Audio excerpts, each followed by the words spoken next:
As we continue our series highlighting the hardworking Black Hat, Airborne School students have progressed to their final test, jumping out of a C-130. Watch as we follow the Jump 2 around as she watches the sky. Move back expeditiously.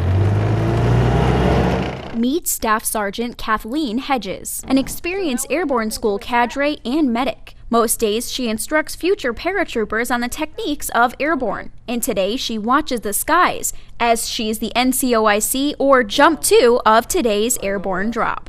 Understanding what you're telling me right now? That you slipped with the wind, which increases your ground speed? Okay? So, nothing we taught you, right?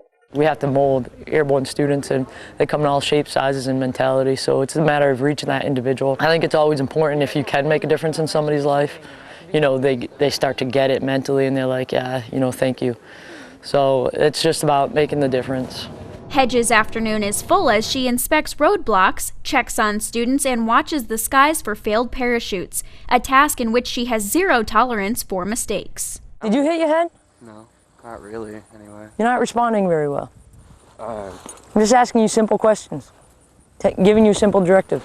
Roger. This afternoon, with 20 students at once jumping from 1,200 feet, she's responsible for the safety of the drop zone, and the stakes are high. Right from the moment we bring them in and we give them their in-brief, it's all about safety. So there's always that assumed risk, this human error, but that's again why we have so many people look over for the JMPI. Meanwhile, always making points of emphasis on safety issues and points of performance. Even if she did everything right throughout the course and today, there are still 1,000 things that could go wrong. But it's rewarding when she gets to watch her students land safely on the drop zone. It's good at the end of the cycle when you know that you've actually been able to influence people, and it's like, hey, Sergeant Airborne, you know, when I was in the air, I just thought of the words that you kept on telling us, so it really helped me out when I took and executed my jumps. And so then you know that, like, you stuck with that person in order to do your job. Even if she does everything textbook, the worst could still happen, and when it does, she relies on the hope that the students listened. It's because the guy below him's too close, or he's too close to the guy below him, because there's that vacuum of air about 50 feet above your canopy. It's called stealing air, so that's what I look for. But today, Specialist Corey Andrews' main chute did not open when he exited, so Hedges flies to the scene to check on the landed student. But using everything he was taught, he made it to the ground safely.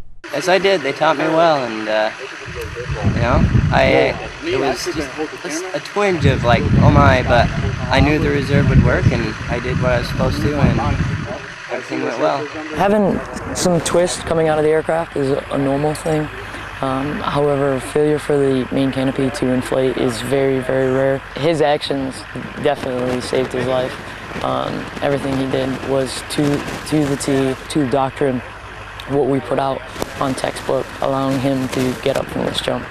Whether an airborne student will go on to the 82nd Airborne or whether they never jump again, the standards are exactly the same in Airborne School. And as always, expert Black Hats like Staff Sergeant Hedges will be on the ground and in the skies doing their best to train the Army's paratroopers and ensure they land safely every time.